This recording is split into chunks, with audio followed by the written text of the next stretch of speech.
In this video, we will be talking about real estate deposits.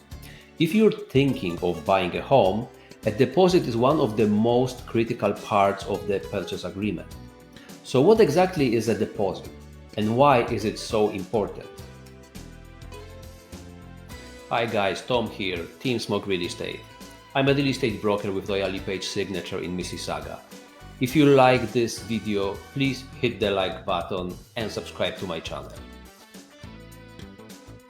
First, let's define what a deposit is.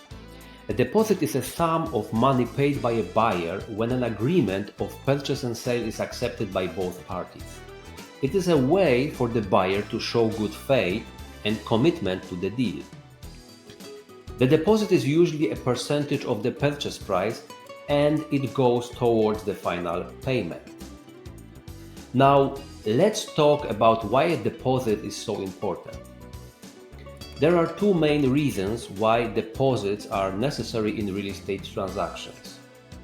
First, the deposit provides security to the seller. It ensures that the buyer has something to lose if they walk away from the deal. Second, in the event of a breach of the contract by the buyer, the deposit serves as a pre-estimated amount of damages. So, how much should the deposit be? Well, there is no fixed amount required by law, but local customs usually indicate what is acceptable. In Mississauga or Toronto, for example, a deposit of 5% of the purchase price is typical. It is good to remember that the higher the deposit, the more attractive the offer. So, when is your deposit due?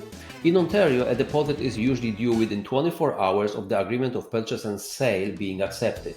It's a good practice to provide a certified deposit at the same time as the offer, especially in a bidding war situation. Now, where is a deposit held? Well, the deposit is usually held by the listing brokerage in the trust account. Deposits held in trust cannot be used to pay the brokerage's expenses. And your deposit is insured. There's an insurance policy that covers your deposit up to the maximum of $100,000 per claim.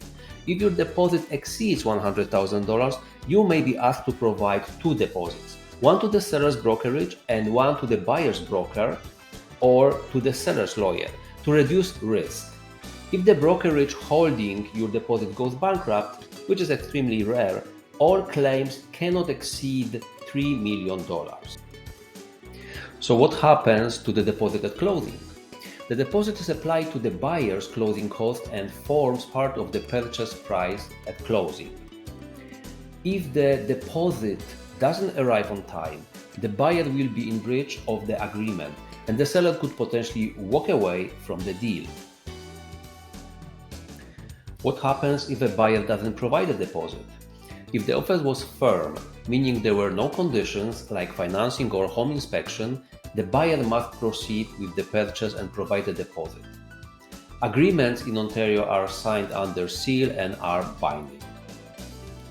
Now, what happens if a buyer didn't waive the home inspection clause?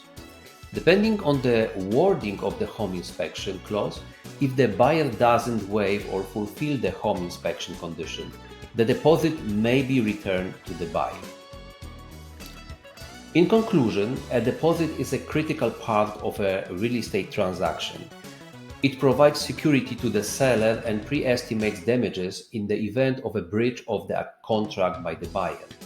Remember to have the deposit ready within 24 hours of the agreement of purchase and sale being accepted and to make sure that it's liquid and easily accessible.